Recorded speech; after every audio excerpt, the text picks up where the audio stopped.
Bonjour chers élèves. Aujourd'hui, nous allons parler de la division des deux fractions. Donc l'objectif même de cette séquence, c'est de calculer le quotient des deux fractions. On va prendre une règle générale.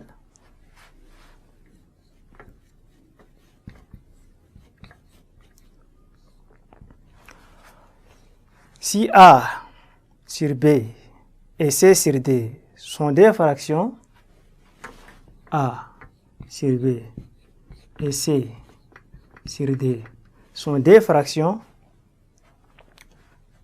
telles que B, C, B, C, D et A sont non nuls, sont des fractions, et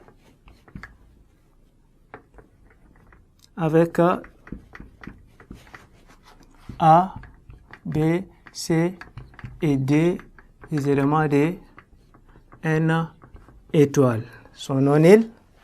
Lorsque nous avons A divisé sur B, le tout divisé par C sur D, cette règle va nous donner quoi? Ça est équivalent à A sur B multiplié par D sur C. Et cette opération est équivalente à AD sur BC. Qu'est-ce que cela veut dire? Cela veut dire que lorsque vous divisez un nombre ou bien une fraction par une autre fraction, il faut conserver la fraction qui constitue le numérateur et il faut la multiplier par l'inverse de la fraction qui constitue le dénominateur. Donc ici, l'inverse de C sur D est D sur C. Donc le A sur B divisé par C sur D est égal à A sur B multiplié par l'inverse de cette écriture-là qui est D sur C. Et la règle avec la multiplication est simple. Il faut faire le numérateur entre E et le dénominateur entre E. C'est ça la division des deux fractions. On appuie ça avec un exemple.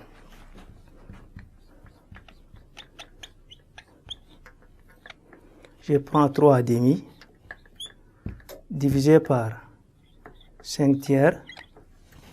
Ça constitue le numérateur. Et cette fraction, elle constitue le dénominateur. Ça va nous donner 3 demi et que je transforme la division en multiplication et je vais l'inverser le dénominateur qui va nous donner 3 cinquièmes. Et je sais que 3 fois 3 donne 9 et 2 fois 5 est équivalent à 10. Donc la division des 3 demi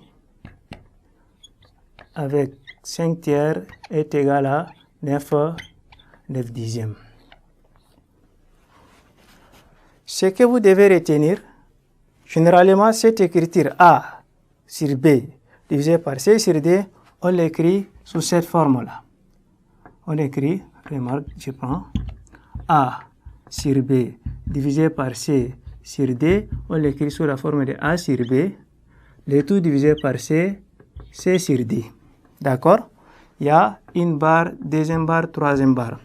Le problème ici avec la division, il faut bien savoir calculer et identifier la barre de séparation lorsque le A, B et C ou bien A, B, C, D, l'un d'entre eux n'apparaît pas. Qu'est-ce que cela veut dire? Lorsque vous avez par exemple A sur B, le tout sur C, ou bien lorsque vous avez A sur B, le tout sur C. Cette écriture va vous donner A sur B divisé par C divisé par 1, il va vous donner A, le tout divisé par BC. Et cette écriture va vous donner A divisé par 1, le tout B divisé par C, et ça va vous donner AC, le tout divisé par B. C'est très important. Division avec 3 barres, elle est indispensable, mais il faut ramener sous la forme de division avec 4 barres afin de bien s'en sortir.